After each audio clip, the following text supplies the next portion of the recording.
This is Audible.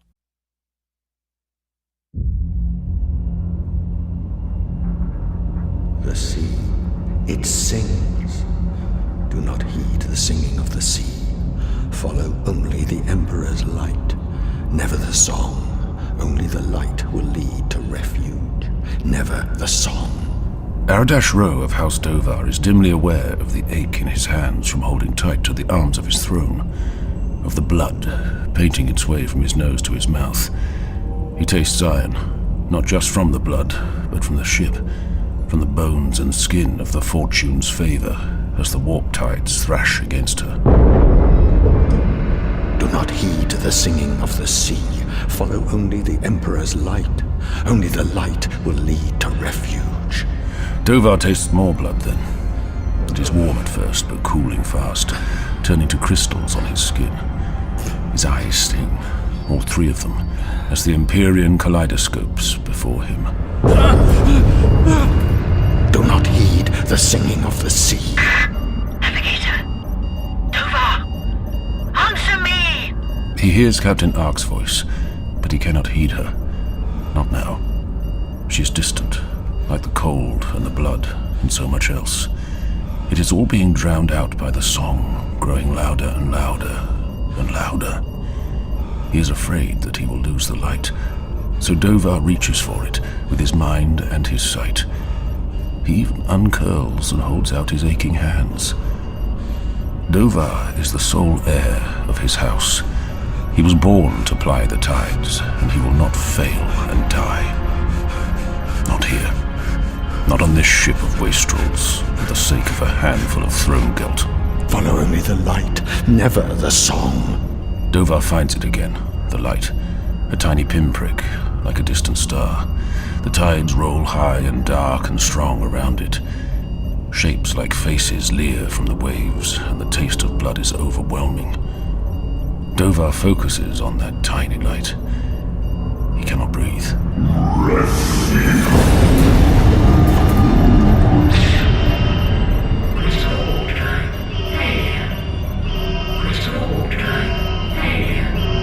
Only the light will lead to refuge. The Way Out by Rachel Harrison. Performed by Grace Andrews, Steve Conlin, Matthew Hunt, Jonathan Keeble, Carla Mendonça, Colleen Prendergast, David Seddon, and David Sibley. Part 1. Ambitions. By the time Dovar reaches the bridge, his nose has stopped bleeding.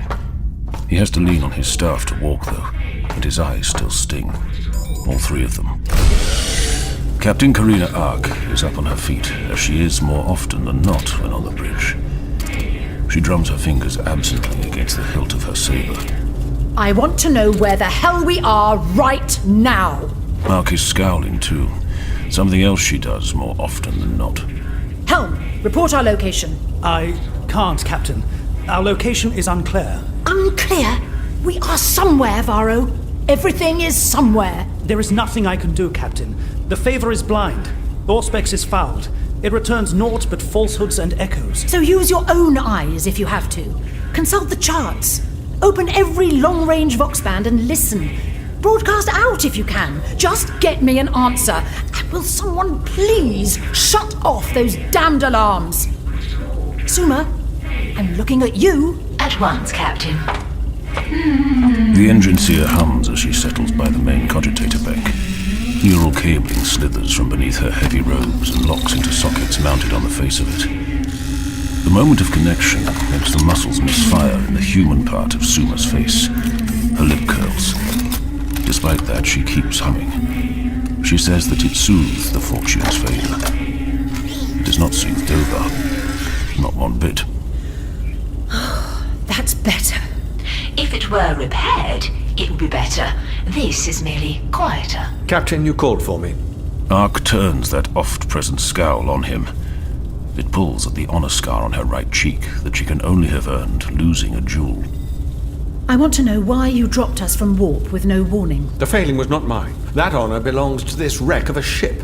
The favor could have broken apart in those tides. She is weak. Careful, Navigator. I will have no such words about my fine lady. Your fine lady dropped us from warp. I followed the light to safety. Safety. Right. Looks like some kind of nowhere to me. Dovar glares at the ship's security officer. Darrell Halitz is a tall man, built to hurt and be hurt. He is standing as if at parade rest, though he is no soldier. Not anymore. Now, Halitz is little better than a thug with a pistol. A nobody with killer's eyes. Enough. Aye, sir. Can you get us back to the warp, Navigator? Not without the drive. Then we repair it. Suma? Replacement dampeners and containment diodes are required.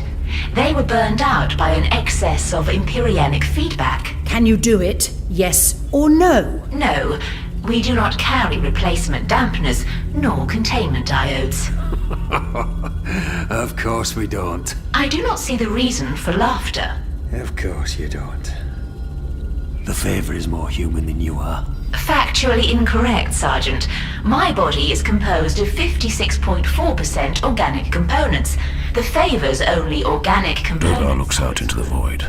Stars blink half-heartedly through thick, serpentine coils of nebula cloud. Factually incorrect. Dovar shudders. He tastes blood again. Suma, Halitz, I said that's enough. God, Emperor knows my head is singing sorely enough already. Captain, I have something. A Vox transmission from further inside the nebula. Put it over the emitters, Faro. Hail, travelers! This is Captain Karina Ark of the Fortune's Favor. We are in need of dock and repair. Our warp drive has failed us and we are becalmed in the nebula. Can you assist? Do you hear us? I say again, we are in need of dock and repair. Can you assist? I hear you, Captain Karina Ark of the Fortune's Favor.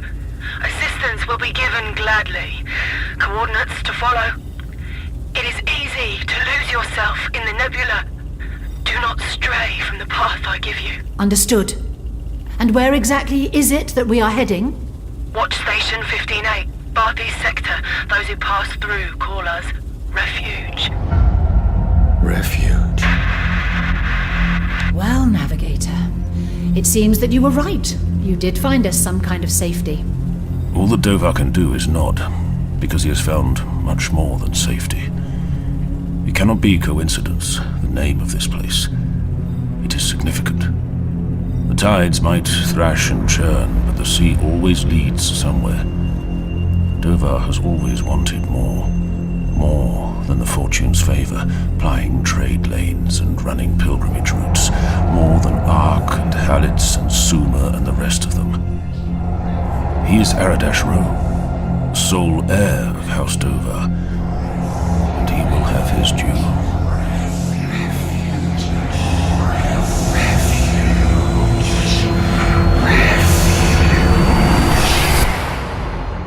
He just has to get on board that station.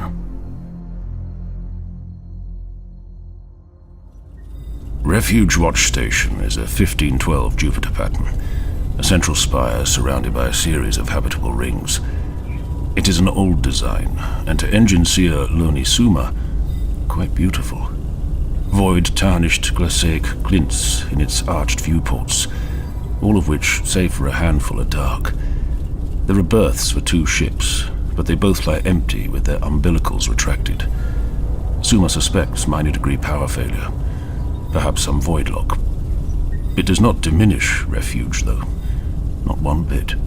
Looks as though this place has seen fighting. Halitz has one hand on the holster of his sidearm, clicking and unclicking the fastening. Suma knows it to be a nervous habit, though he denied it when she asked. He denies a great many things. That scoring from high-yield lasfire. And that almost looks like acid damage. Like it was done by something organic. It is an after effect of intense heat. The adamantium has reached melting point, then cooled quickly due to the ambient temperature of the void. That is why it has become reflective. What could do damage like that? Nothing good. There are 5 likely candidates for weapon damage of this type. Would you like me to list them? It is quite fascinating. No! Suit yourselves. I would hardly expect to see the station undamaged. War touches every part of the Imperium, no matter how remote. Halitz, you know that better than most. You're damned right I do. Suma infers from Halitz's tone that the captain is referring to his service in the Astra Militarum. She cannot be certain because when she asked him about it, he refused to answer. Another denial. His refusal was illogical to Suma. She'd merely asked why he was no longer serving. What gave him his many scars? Why, periodically he wakes at night, screaming. We are in position, Captain. Refuge are hailing us. Welcome, Fortune's Favor. I am extending the umbilical gate. Acknowledged, Refuge. Varro, fire the docking clamps. Aye.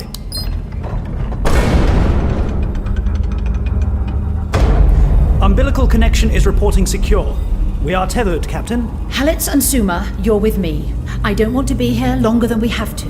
We repair, refit, and get out. If we are quick, we can still hit the trade rendezvous at the Arca cluster and turn over our inventory. I'm sure you'd all like to get paid. Aye, sir. Suma experiences a momentary emotional response that she identifies as disappointment. There are so few 1512 Jupiter pattern stations remaining. She wants to see every piece of Refuge Station, to speak with it and know it. Not to do so would be an unacceptable waste of knowledge. Captain, once on board, I would benefit from connection with the station for analytical purposes. Will it take long? No, minutes at most. Fine then. Ark, Captain, I would like to join you. There's nothing I can do here but wait. I would like to see the station for myself. He's going to get in the way. I assure you I won't. You had better not. Come with us if you like, just don't stray. As I said, we aren't staying longer than we have to. Understood, Captain. Varro, take good care of my fine lady while I'm gone, and stay on Vox. We'll need you when it comes to refit. Aye, Captain. I'll mind her. All right. Let's go. Suma looks one final time at the severely damaged exterior of the station and smiles, because soon she will know everything that there is to know about the 1512 Jupiter pattern. Soon she will know exactly what has become of Refuge.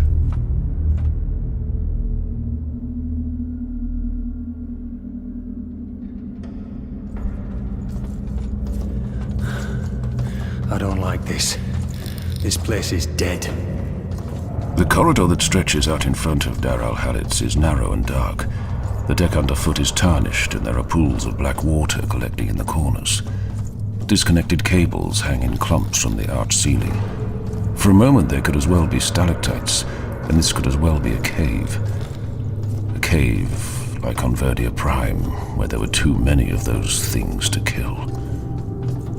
Halitz blinks, and the cables go back to being just cables. The memory recedes. It's not gone, though. It's never gone. I don't want to be here any more than you do, but this is about necessity, not preference. No help, no rendezvous. No rendezvous, no coin. I don't think you like that much either. No, I don't think I would. It's not really about the coin, though. Halitz has got most of what he's been paid in a tin box under his bunk back on the Favor. What Halitz cares about is routine, having a duty, or something like it. Refuge is not dead. Halitz looks back to see the engine seer trailing one chrome-plated hand along the wall as she speaks. The human part of her face is smiling. Dovar is behind her, dragging his feet, slowing them down, just like Halitz said he would. The station is old, surely, but its heartbeat is even and strong. See how the overhead lumens still react to movement. The air recycling system also operates within safe parameters. Temperature registers as 6 degrees centigrade, which is above minimal standards for human occupation and considerably above what is actually required for survival. So, Refuge wakes. It breathes. Ergo, your statement that this place is dead is incorrect. I wasn't literally talking about the station. I was talking about the crew. As in the total lack thereof. The crew? Oh. That is unusual, yes. Can't you scan for them or something? I am not an Auspex. No, an Auspex would be useful. And much quieter. The lumens flicker off behind them as they move towards the end of the corridor and another light source, though this one is crimson and strobing. It glances off the deck and the walls and the puddles of water. The light. It's the first thing the navigator has said since they came on board. Dovar tries to push by, holding out a wavering hand as if he's reaching for something ahead, yearning for it. The light. The light will lead to refuge. Stop your damn rambling, Dovar. Don't you see what I do? Captain! They've barricaded the doors to the main station. There's no way through. To stop us getting in? Or to keep something from getting out. The emergency lumen illuminates the words scrawled on the face of the doors in angry, rust-red strokes. Too late. I think you were right not to like this place, Halitz. We should go back to the Favor right now. No. The hell did you just say? We cannot leave. We have no warp capability. I don't much care. This cannot be all there is. I am a navigator born to seek the light. That light led me here. I refuse to leave without finding out why. Something awaits me here. Something important. I don't much care about that either. Ark has her sword at the navigator's throat in an instant. She's quick with a blade. Quick to use it, too. Turn for the ship now, or my self-control might fail me. Is that how you earned that scar, Captain? A loss of self-control?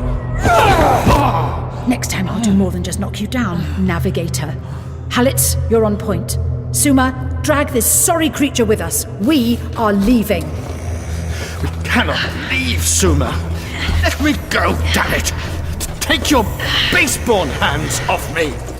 These hands were made by the artisans of Tarak 5, Aradash Row of House Dovar, and if you speak ill of them again, I will close them around your throat. We cannot leave! Put me down!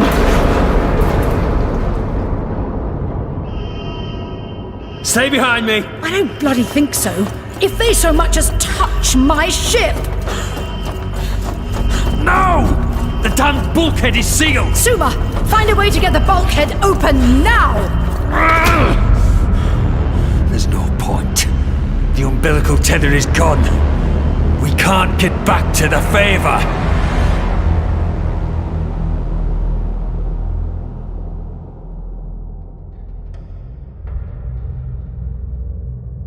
Gone? It can't be gone! Officer Halitz is correct. The emergency lighting indicates void seal measures are in place, as per protocol, when the umbilical connection is ruptured. Karina Ark looks out through the small, dirty viewport in the bulkhead door. Nothing is left of the umbilical tether but snapped steel beams. They look like broken bones jutting out into the emptiness that now lies between the station and her ship. Even at this distance, Ark can tell that the decompression has left part of the Favor's iron skin open to the void. She puts one hand on the glass, as if she could take hold of her ship and comfort it. With her other hand, she activates the Vox bead at her throat. Varro, do you read? We cannot reach the Favor. Please acknowledge. What? Quiet. Varro, do you read? Captain, I hear you. What the hell happened? I don't know. All was quiet, and then it wasn't. Such shaking and that noise. So loud. Are you hurt? I don't think so. Not badly. It's just the noise. It was so loud. It is so loud, ringing in my ears. Where are you? The bridge? No, I'm in the engine room. Will the Favor still sail? Yes, I think so. Varro, I need you to listen to me carefully. You have to go back to the bridge and bring the Favor around to the other berth so that we can board. We're leaving? Yes. Captain, no, we can't. Say again. We cannot leave. Varro, this isn't a discussion. I'm ordering you to bring my ship around. We need to get out of here. I can't, sir. It's too late. Varro, listen to me. Too late. Willem, listen to me. I need you to calm down. What do you mean, too late? To undo what's done. But you know that well enough, don't you? After what happened to Inali, after what you did. What did you just say? Throne damn it, Varro, I will not have this. Get yourself back to the bridge right now and bring my ship around. I'm sorry, Captain. I can't. Varro!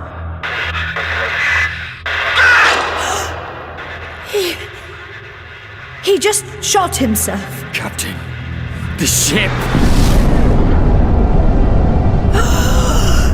By the Emperor! Mercy of the machine god! As the Fortune's favor tears itself apart, Ark feels torn apart too. She cannot move, even when the second docking arm splinters and what is left of her fine lady lists away to be swallowed by the nebula cloud. Now what do we do? Ark curls her hand and lets it fall away from the viewport. We find another way off this throne-forsaken station.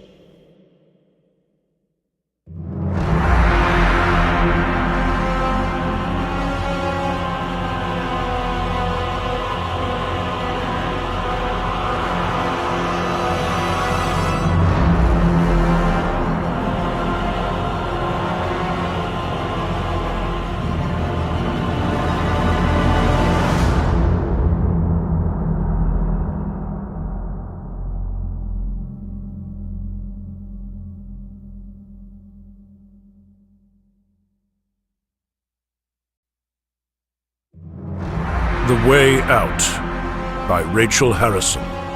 Performed by Grace Andrews, Steve Conlin, Matthew Hunt, Jonathan Keeble, Carla Mendonça, Colleen Prendergast, David Seddon, and David Sibley. Part 2, Memories. How much longer, Suma? The world is poorly made, Captain. I will be through it in moments, and then we can proceed into the station. And then what, Captain? Hallett's face is impassive, but Ark can see his unease in how pale his knuckles are as he keeps his las pistol trained on the corridor. We find the station's communications array. A shuttle. Something. Anything. Unless whoever sabotaged the umbilical has done the same to all of those things too. Ark has thought about that too, but like Hallett, she can't wear her unease openly, not in front of her crew. If you show doubt, you will be doubted in turn, and that always leads to blood. Just as it did with Inali. And what about the navigator? Dovar is sitting down with his back against the wall, wringing his thin, pale hands. What about him? This is his damned fault, Captain. He brought us here. Varro and the rest of the crew are dead because of him. And my ship. I know. But we cannot leave the system without him. And once we do... I will deal with him. The cut is made, Captain. Beyond the doorway it is dark. The air from inside smells poor and is so cold that it stings Ark's eyes. Hallett moves up to the door and sweeps the stab light mounted on his las pistol around the entrance. When it glances from the floor, Ark can see that the words on the door aren't the only thing painted in red. Long streaks of it disappear off into the darkness. We go in then, Captain. We go in.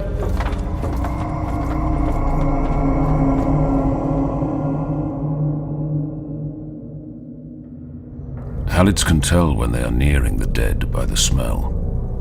As he steps from the corridor onto Refuge Station's bridge, the smell grows to fill the space. It feels like it's filling him up too, lungs and throat and head. It'd be worse were it not so cold. It was the same back on Verdia Prime in those caves. Truth be told, it was rare anything got chance to rot there. It usually got eaten first. It's dark on the bridge, which means the void shutters must be down. Hallett plays the stab light around until it picks out a body. There's not much left of it, save broken bones and meat. The damage looks too ragged to have been done with knives. Hallett sweeps the beam further and catches a pair of death-fogged eyes, like bits of dirty glass. Looks like we found the crew! What's left of them anyway? God, Emperor! What happened here? Hallett tries not to think about the last time he saw marks like these. about men and women screaming, about acid burns and rending claws. Black eyes like low hive sump pits. Something bad. As Hallett steps further into the chamber, a handful of the overhead lumens flicker and come to life, casting yellow artificial light around the vaulted space and revealing the tiered levels of the bridge, lined with consoles and cogitators, and with dozens of bodies. Oh, shit! Oh no! No! So many! There's so many dead! I would estimate 40 individuals. It is difficult to determine the true number due to the degree of initial destruction and subsequent degradation. What could do something like this? Something very, very bad. We should get out of here. And go where? We're stuck here. We really are. Suma, check the consoles. There must be something on this damned heap that works. Hallett and Dovar, help me search the dead. You cannot be serious. Do you want to go unarmed, Navigator? After seeing this? No, I do not. Systems are under lockdown, Captain. So break it. I found a stab light on this one. Hallett approaches the body closest to him. It feels like those fogged eyes are watching him, like all of the dead are watching him. He looks at the marks, the mess, too ragged to have been done with knives, like on Verdia Prime. He doesn't know why he didn't see it before. On this body, and the one beside it. Fatigues. They're all wearing fatigues. Olive and umber and trimmed in black, just like his own, save for the single word stitched crudely onto the breast pocket. Valghast. Hallett frowns. He has no idea what it means. He crouches down beside one of the bodies to take a closer look. This one was a lieutenant before he was made into a mess, and the dog tags around his neck are stamped with a name that sends Hallett's blood cold. Kazal, you're dead. And whose fault is that, Sergeant? Not mine. It was those things. There were so many. You thought you could leave us behind. No, I didn't. Abandoned us, left us to be consumed by those things. But now, you will be consumed. Just as we were, flesh and bones and marrow and soul.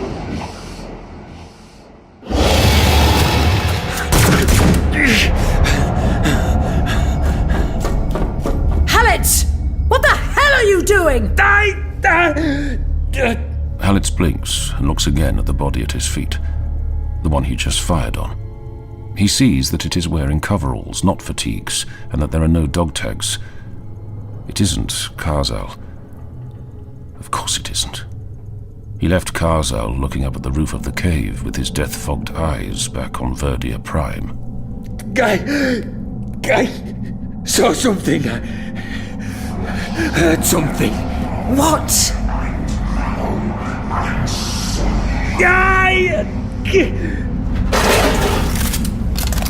No! Please! Don't hurt me! Hallett snaps around to see the Navigator on his knees with his hands held up in surrender to the wild-eyed woman pointing a stub revolver at his face.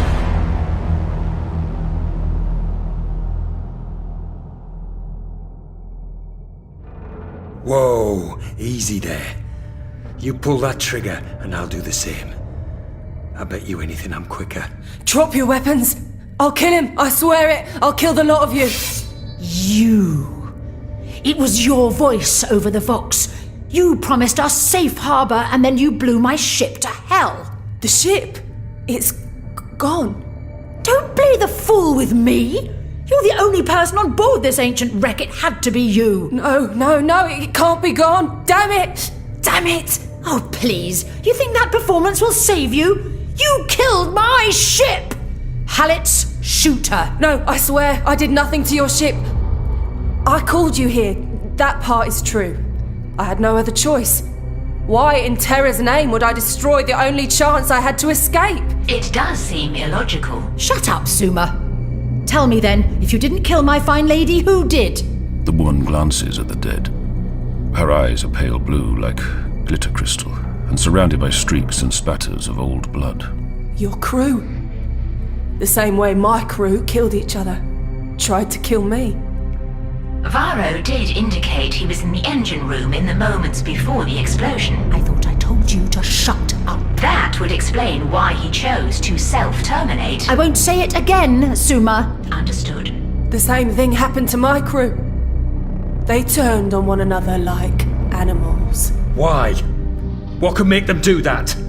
Ark knows it must sound like madness to Halitz.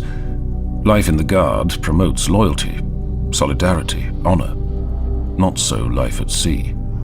Out in the void, you have to put yourself first, no matter how bloody that gets your hands. People turn on one another for all kinds of reasons. Then you believe me? Ark lowers her saber. It has never felt quite right in her hand, that sword. The grip is too large and the blade too long. But then, it wasn't made for her. I believe we're all looking for the same thing. And what's that? A way out. Look around you. If your ship's as gone as you say it is, then there's only one way out, and that's death. Oh, God, Emperor! There's a flicker in the woman's face at those words. Her blue eyes go wide. God Emperor? You said God Emperor? Of course. We are all faithful souls here. Isn't that right, Halitz? That's right. I think you must be one too. To have survived in a place like this, you must have light on your side. Yes, I think I do. My name is Karina Ark. What's yours? Kosh. My name is Farah Kosh. I worked in maintenance. Before. How about I make you a deal, Farah Kosh? Give me that pistol, and I'll let you come with us. We can find a way out together. Nobody has to die. Ark has heard those same words once before. Nobody has to die. She hopes that this time they will prove to be true. The way out. Together. That's right. Just give me the pistol.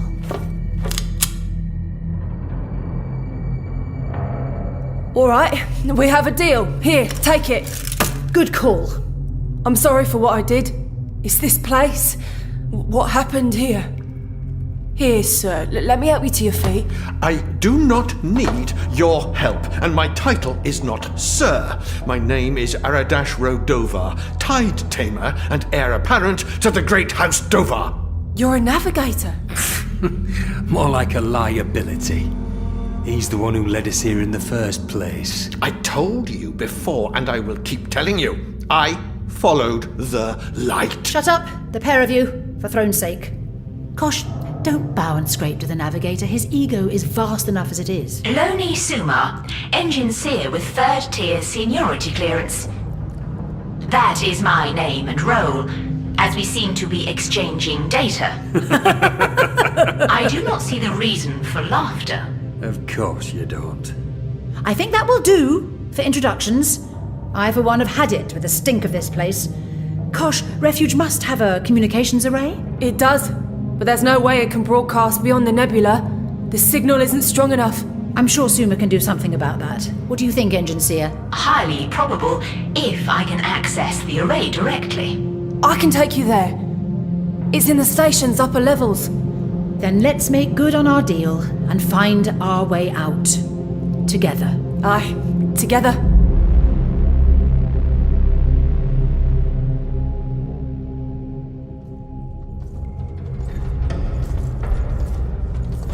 You know this place inside and out, eh? Kosh looks back at him. She is standing at the foot of the ladder that leads up to the 7th level. Ark and Dovar are already climbing up. Puddles of runoff lap and stir on the deck, soaking into Halitz's boots. Water drips down all around Kosh too, painting clean lines through the blood on her face. You get to know a place pretty well when you spend all your time fixing it. Get to know the people pretty well too. Or at least you think you do. You're the last. With everyone on board. Yes. The last one. It must have caused you significant distress to see those people you had come to know murder one another. Throne, Suma. Significant distress? Yeah, I'd say it caused me significant bloody distress. And the turning itself. How did it happen? Did it seem to spread from individual to individual? Would you cite significant behavioral changes? That's enough, Suma. No. If she wants to know what I saw, then I'll tell her. I saw my shift leader bludgeon her lover to death with a panel hammer. I saw the communications officer use a surgical blade to deafen himself. I tried to take it from him, and he just pushed it further until he was dead as well as deaf. They opened the void locks in the lower decks and blew a whole shift out into the cold. Then on the bridge, you saw what they did to one another on the bridge. Halitz tries not to think about it. About wounds too ragged to have been made with knives. About Karzal's voice echoing in his head.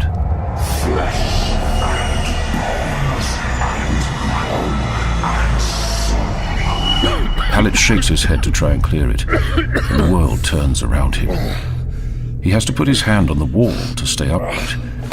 It is cold and slick to the touch. Whoa, there, you okay? I'm fine. I'm fine. Physiological indicators would suggest otherwise. What? Your nose is bleeding.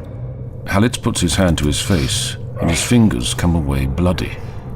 It looks black in the dim light. Black like sump pits. It's nothing. Halitz! Suma! What's the hold-up? Nothing, Captain! We're coming up now! He waves at Kosh to climb the ladder first, partly because the captain said to watch her, and partly because his legs still feel like they might give out. She frowns at him, but she doesn't argue. Suma steps up after her and puts one chromed hand on the ladder rail. She did not answer my questions. I wonder why. I've told you before, you pry too far. Some questions aren't meant to be asked or answered.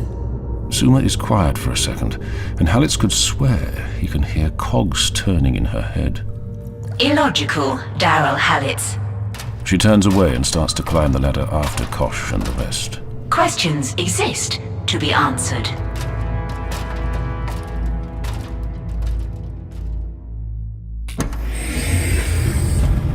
Machine God's grace.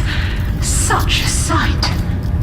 Refuge Station's communications array is a vast iron pillar many times Lonely Suma's height. Thick, plastic-coated cables coil around it, spaced evenly. Set into the base of the array is a cogitator bank with an illuminated display. The green light plays over Suma's silver hand as she places it against the pillar. She registers microtremors and smiles. The array is functional. It sings. Can you boost the signal? Get a broadcast out beyond the nebula? I cannot offer a definitive without connecting to the system. Do it. I can monitor the signal strength from the cogitator bank. Suma nods. Her data tethers unspool from the rig built into her spine. They coil down and around her arms and out of her sleeves before locking into the terminal access ports. In the moment of connection, Suma feels the cold weight of Refuge Station press against her mind. She starts to hum as her vision distorts.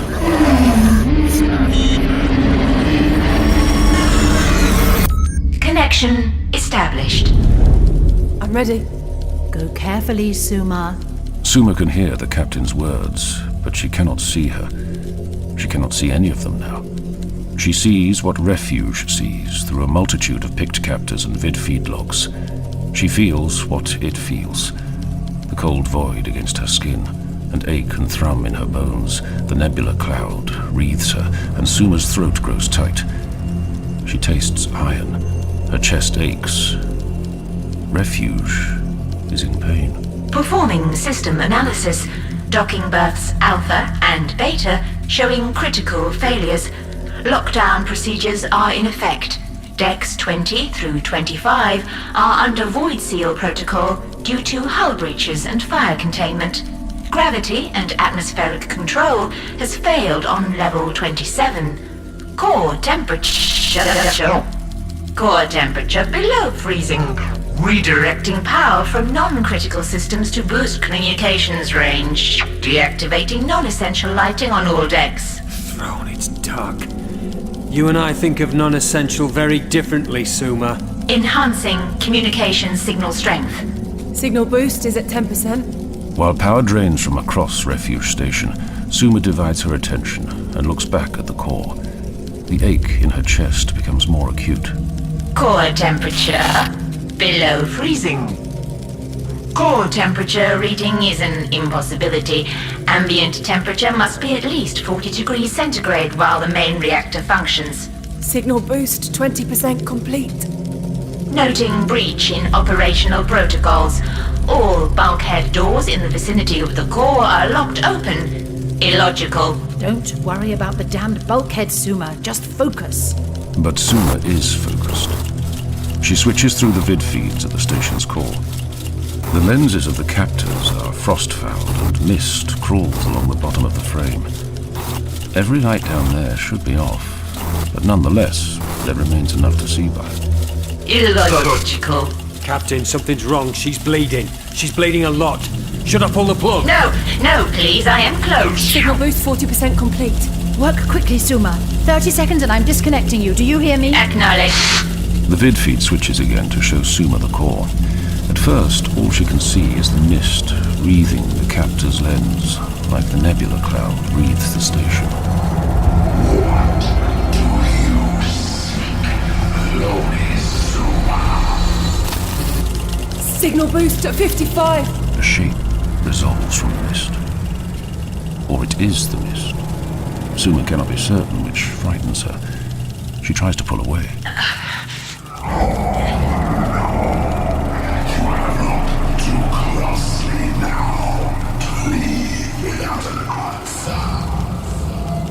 Don't you want to know what makes the core so cold? What do you hear? Don't you want to know what refuge really is? Suma is aware that her heart has become arrhythmic, and that her organic components are experiencing trauma as a result of the connection. She is aware that she is frightened. Despite all of that, she knows what choice she will make. All questions exist to be answered. I want to know. Look at the state of our captain. Let me pull the plug. 70%. Wait. Alex, just wait. Suma registers their voices. In Halit's, she detects concern, panic. It provokes further uncertainty, because she has never once heard Halit's panic. But it does not alter her choice. Tell me. And the mist resolves into something all-encompassing, something whole and terrible, something that Suma knows she should not try to understand, that to understand it is to embrace destruction. But she chooses it nonetheless. And understanding makes Suma's eye lens craze with static. Key components short and burn out, both metal and flesh, microreceptors and nerve endings. The mosaic of the lens cracks along its length, splintering her vision. Suma's jaws crush together and her limbs seize. Illogical. Impossible. Blood fills Suma's mouth and trickles from her ears. Pain runs from the base of her skull all the way down her spine. Though she should be blind, Suma sees fragments of vid-feed footage of the crew of Refuge Station murdering one another, of the truth at the core, laughing. Cut her data tethers. Do it now. Suma, can you hear me? Hear, yes, cannot see, but can hear. Saints grace. She can detect emotional distress in their voices, but Suma does not know why. Because she is focusing on the answer. and the answer is all that matters. The core. He is waiting at the core. What? Who is waiting? Impossible. It is impossible. Suma, please. Who is at the core? He is trapped. Free him and you will find it. He will show you. Find what? What will he show us? The way out.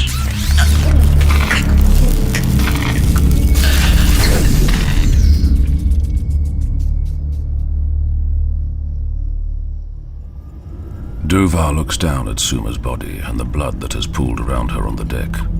Red, like her eye lens was before it went dark. Everything is dark now, with no power going to the lumens. Dovar is grateful because it allows him to see the true light more clearly. He looks at it now, painting a glittering, faceted pathway out of the chamber. None of the others notice it, but that is to be expected. They are not tide tamers like he is. They do not see as he does. We should go to the core. Halid straightens up from crouching beside Suma's body. Her blood has painted dark circles on the knees of the security officer's fatigues, and his hands are black with it. She said there was someone trapped down there. I heard what she said. Kosh! You told me you were alone here. Mind explaining what the hell is going on? I thought I was alone. Just me and Refuge. We have to go. We have to help them, whoever they are. Since when do you care about anyone other than yourself? Since when do soldiers leave others to die? Halid grabs hold of the front of his robes, and Dovar feels his feet nearly come clear from the deck. You say that again, you warm-blooded bastard! Take your hands off me! For throne's sake, Hallet! Let him go! Dovar cannot help but smile. The security officer is no better than a hound, trained to obey. We do what Suma said. We go to the core. You cannot be serious, Captain. Suma died boosting the array. We should send a distress signal and hold up here until someone answers it. We can't send a distress signal, not yet. Kosh is still standing by the array. She taps her fingers against the display. We still need more power. Without Suma, the only way to redirect more power is to engage the manual overrides. Let me guess. They're down by the core. That's right. Great. And if whoever is down there can show us a way out, we might not even need the array. We go, and that's that. Unless you have anything else to say? No, sir. Good. A wise choice, Captain. Don't give me that sycophantic rubbish, Dovar. Kosh, what is the quickest way to the core from here? The only route that's still intact is through the engineering levels. Dovar nods, though he does not need Kosh's answer. He puts his feet on the glittering path that only he can see, and takes his first steps.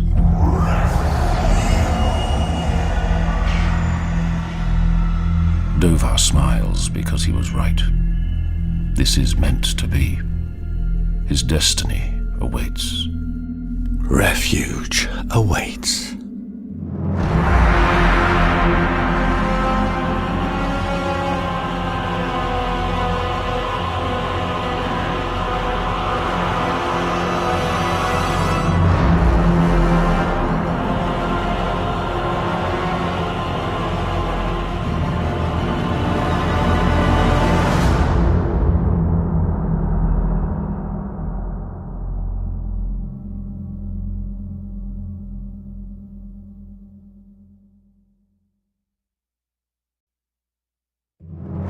The Way Out by Rachel Harrison. Performed by Grace Andrews, Steve Conlin, Matthew Hunt, Jonathan Keeble, Carla Mendonça, Colleen Prendergast, David Seddon, and David Sibley. Part 3. Answers. Saints Grace. Look at this. Halid stands at the threshold of a vaulted chamber that houses vast air recyc machines. Thick coils of tubing run between the machines, trailing across the deck and up into the rafters. Water drips down the walls and falls in columns from vent shafts, ringing off the deck. Halitz plays the stab light beam around, and it glances off every surface, showing him 1,000 splintered versions of himself. Everything in the chamber, walls, floor, ceiling, and those vast machines, is covered with faceted crystal. What am I looking at here? I don't know. It shouldn't be this way. Kosh's voice comes as a surprise, because Halitz half expected Suma to answer him, like she always does. The distant sting of grief that he feels comes as a surprise too. Could it be because of the cold? It can't be. The water isn't frozen. Is there another way around? Not without doubling back a good way. We'll lose a lot of time. We go through. Just stay sharp. I always do. Halitz moves into the room. His reflections all move too, all pointing their own las pistols back at him. As he walks between the machines, they surround him on all sides, like a squad of broken shadows. Don't wander. There's no such thing as a clear line of sight in here. Understood. Halitz catches sight of Ark in the mirrors, drawing her sword. Kosh has taken a heavy-looking wrench from her belt and is holding it like a baton. Dovar has no weapon, and he doesn't look wary. The Navigator has a faint smile on his face that unsettles Halitz more than any one of the mirrors. This place unnerves you, doesn't it, Halitz? You're damn right it does. If you had any sense, it would unnerve you too. I have nothing to fear from my own reflection. Not like you, Sergeant. Dovar's smile widens, exposing rows of greying, blunted teeth. What exactly was it that took you so far from the front lines and brought you to the Fortune's favor? Halitz turns to face Dovar to tell him to shut his damned mouth, but all he sees upon doing so is his own reflection. A dozen las pistols pointed back at him. The Navigator is gone. They are all gone. Throne. I said not to wander. Captain! Kosh! Answer me! Vox, then. Oh, all right then. No Vox. Halitz is still for a moment, trying to understand how they could have got away from him. And that's when he sees it. Movement in the mirrors. A pair of hungry eyes, black, like sump pits. Shit! Halitz backs up against the wall. The crystals nick and jab at him through his fatigues. His hands are slick with sweat, and the pistol shakes as he trains it at where he saw the movement. Where he saw the eyes. Not here. Those things can't be here. Of course they can. Halitz snaps the pistol across to the source of the voice. It is coming from one of the mirrors, where he should see himself, but instead sees Karzal. The lieutenant is pale and bloody, just like he was when Halitz last saw him on Verdia Prime. Those things will be wherever you are. Down. Always following. Halitz shakes his head, blinks hard, but Karzal doesn't disappear. He just stands there with judgment in his dirty glass eyes. I will always follow you, too. Because you left us to die. They left us all to die! Command cut us off on that rock with no reinforcements. They were going to bombard it. Said it was the only way to make sure those things were dead. But you aren't dead, are you, Dara? You left us. Admit it. No, it wasn't like that. I had no choice. Impossibly, Karzal comes closer. Halitz tries to keep the pistol trained on him, but he's shaking even more now. Admit it. Stop! Please! For Throne's sake! But Karzal doesn't stop. He is so close that Halitz can see the mess that was made of him by those things. So much blood. The smell of it chokes him, and Halitz wants to run, but he can't. He can't even blink. Admit Halitz can hardly breathe now. He can't think straight. Can't help but say it. I left you! All of you. But believe me, I'm sorry for it. So damn sorry! You left us to be consumed. You broke every one of your oaths. Now you will be consumed in turn. Flesh and bones and marrow and soul. So much movement then. Movement in the glass, black eyes, claws and cutting edges and open maws, and Kazal's words echoing from every surface. Flesh and bones and marrow and soul. One of the things breaks free from the glass and leaps for Halitz with its clawed arms raised. No! God,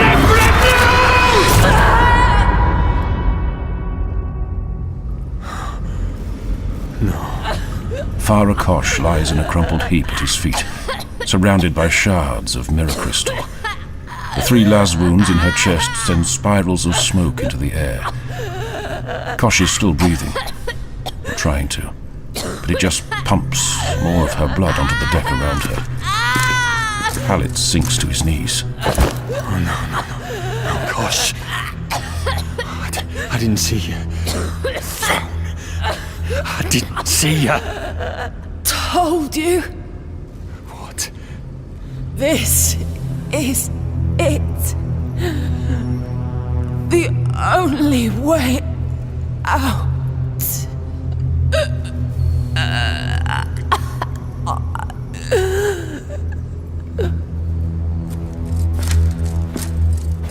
What happened? Just like before, the words happen of their own accord. Halitz can't help but say it. I had to do it. She just turned. Tried to kill me. Throne. Halitz gets to his feet and checks the power cell of his pistol by habit. The cell's near empty. 2 more shots, and it's done for. We need to get to the core, right now. Before this place claims any more of us. Halitz nods. He has to tear his eyes away from Kosh. Her eyes look like dirty glass now, too. More mirrors.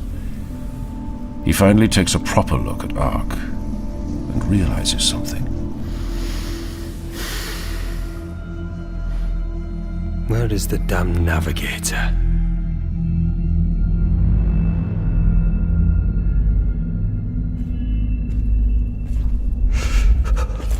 Refuge.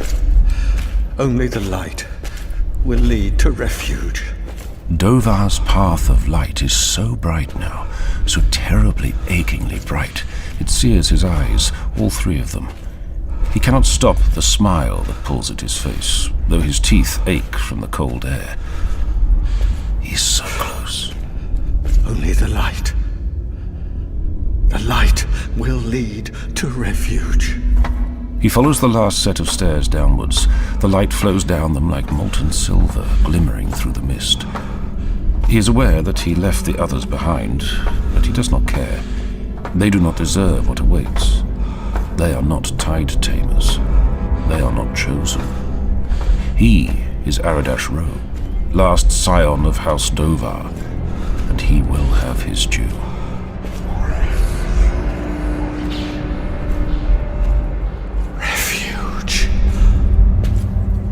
Dovar steps into the core of Refuge Station, the heart chamber. It is vast, the ceiling lost to shadows. In the center of the room is the station's main reactor, a great dark iron thing, lit and running. Dovar stops, the mist coiling about him. I am here. I followed the light. For a moment, nothing happens. But then the mist starts to change. It draws together like a tide rolling towards the shore, growing and changing and taking shape as it rushes towards Dovar. And then he finds himself face to face with it, and sees that it is not an it, but a he, and one that he recognizes. The figure is tall and frail and greying, with heavy silver robes and a gold-lined scarf wound around his head. Father? Welcome, my son. You followed the light. I did. Just as I was taught. Just as I was born to. But what are you doing here? Waiting for you, of course. His father turns away and sets to pacing the room. It is a habit that Dovar remembers from many a meeting with his father, from many a lecture. I knew that you could do it, Aradash. That only you could. Following the light requires great strength of will. Then I have proved myself worthy. I may return home. His father looks back. It is not just the golden thread of his house scarf that glitters. He does too, as though he is made of light. Yes, the seat of Regent awaits you. You have honored your bloodline, Aradash. Truly? Truly. But how will I leave this place? The ship I led here was destroyed. We will leave this place together. His father extends his hand. It is clad in heavy rings set with cut crystals. Dovar sees his own reflection in them and realizes he is crying. The tears look dark in the gemstone facets, almost like blood. Take my hand, and we can bring the station out of the nebula. We can go home. You can have your regent seat, your bloodlight, as last heir of House Dovar. But how? The station has no warp drive, no Gellar field. There is a way, my son. Trust me, as I have trusted you. Take my hand. There is a small part of Dovar that rails against the words and knows them to be false, but he does not heed it.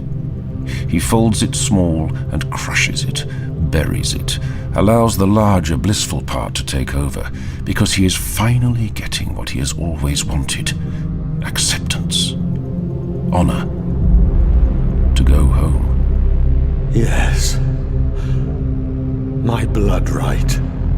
And Aradash Ro, last scion of House Dovar, reaches out and takes his father's hand.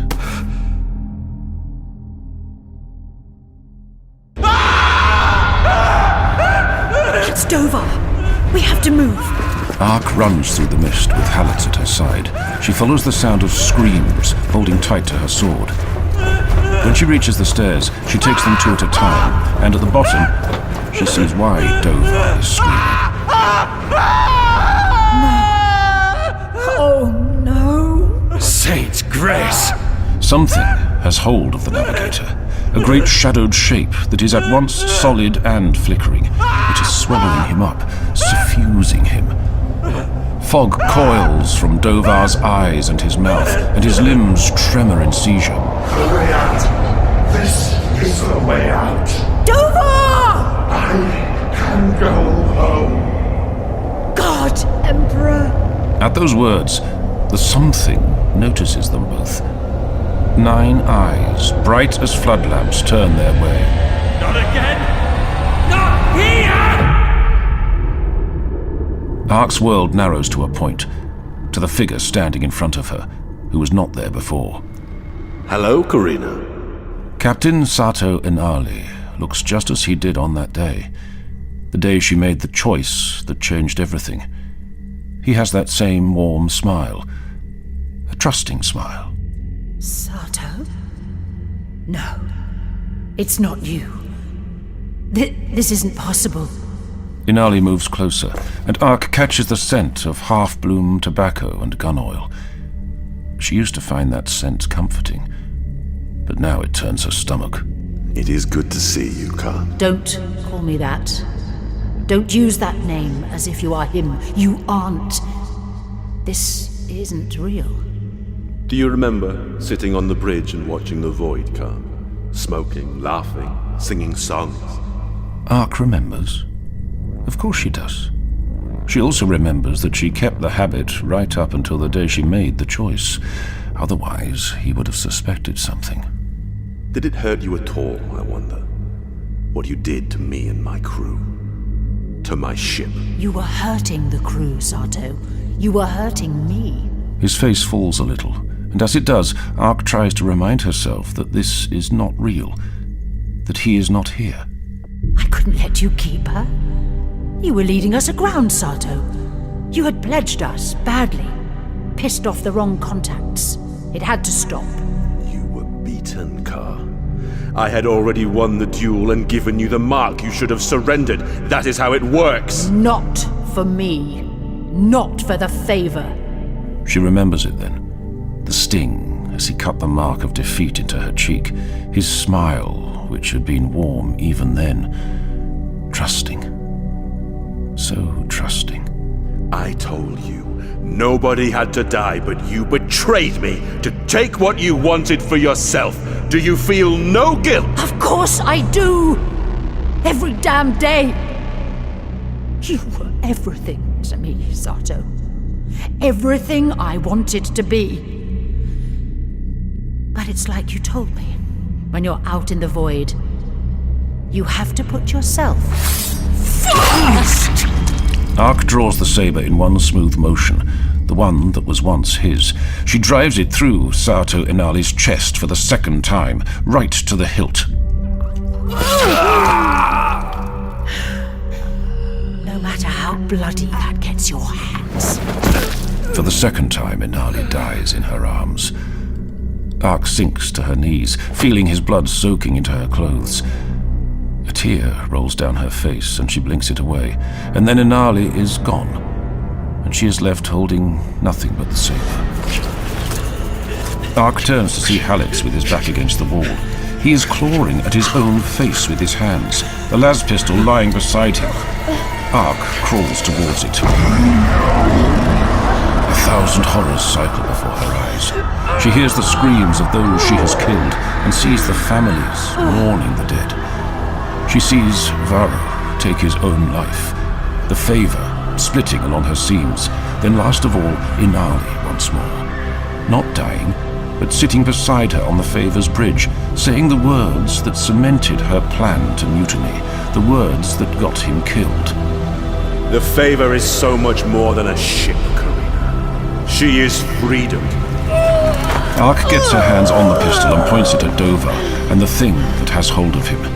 It has nearly swallowed him up. The navigator is almost all shadow.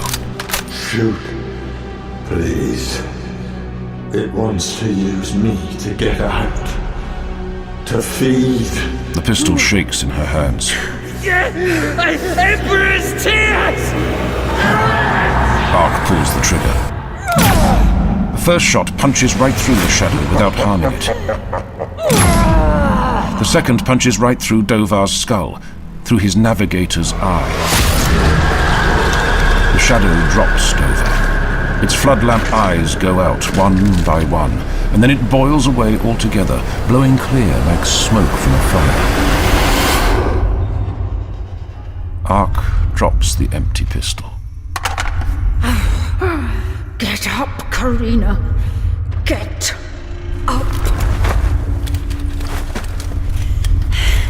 There will still be a way out.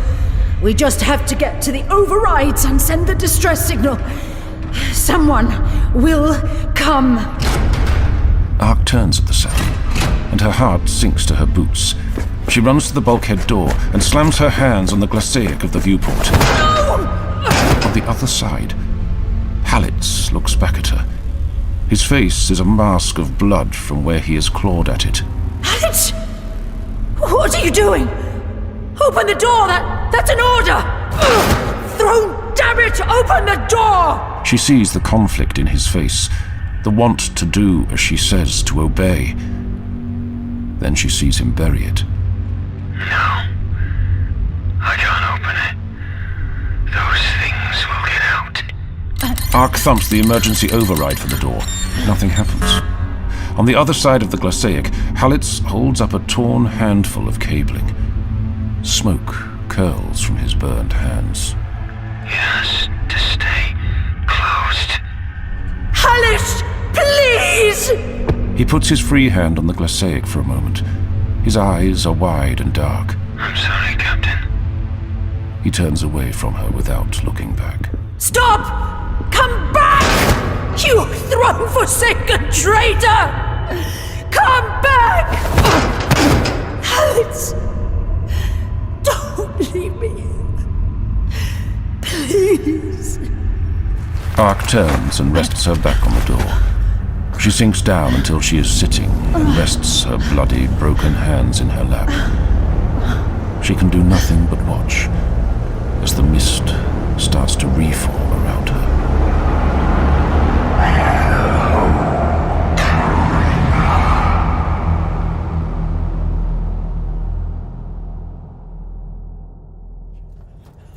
It's just like before. Just like Verdia Prime when he collapsed the tunnels to stop those things from reaching the lander.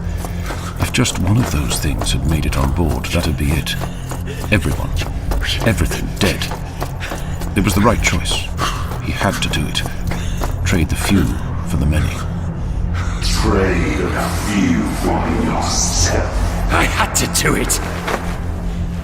I had to. He's not sure how it is that he finds the overrides for the station's power, but he does. It's like he knows where to go. Like he's been here before. I was present before. It's hard to see what he's doing, what with all the blood in his eyes. Throwing the levers opens up the burns on his hands. He leaves bloody prints behind. No! The array is functional. It sings. I just have to make it to the array. Send the signal. Someone will hear it. Someone will answer. The light will lead to refuge. Halitz runs back through the mirror chamber, past 1,000 reflections that watch him with dirty glass eyes, past Kosh, lying in a wide circle of blood. He climbs and runs and crawls back up through the engineering levels. All the while, those things follow, getting closer. No! No! Not like this! The door to the communications chamber is stuck open. Halitz grabs it and starts to pull it closed. He sees them coming. Eyes black like sump pits, clawed hands, open maws. Halitz staggers over to the communications array. The display at the base is flashing green. Signal boost at 100%. He activates the array. This is Refuge Station. Broadcasting on all long-range channels. Requesting immediate assistance. Can anyone hear me? This is Refuge Station. Help! I need help! Refuge Station, this is Patrol Vessel Designation Invicta. We hear you. What is the situation? Halitz should tell them about those things. About the mirrors. About Kosh and her dead crew. He should tell them about the shadow that took the navigator that he only half remembers. But he doesn't. The words happen of their own accord. He can't help but say it. Receiving, Invicta. The station has suffered damage due to a solar storm. We need assistance with repairs. Understood, Refuge. Send over coordinates. We'll make our way to you. Coordinates to follow. It's easy to lose yourself in the nebula. Do not stray from the path I give you. Coordinates received. Just sit tight. We will be with you shortly.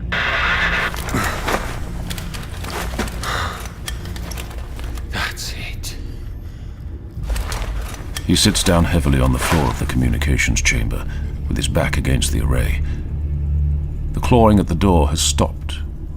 Those things are gone, for now.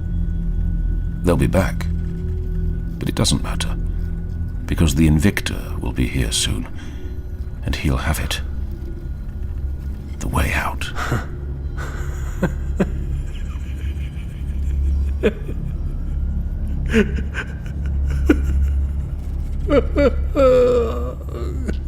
I do not see the reason for laughter. Of course, you don't.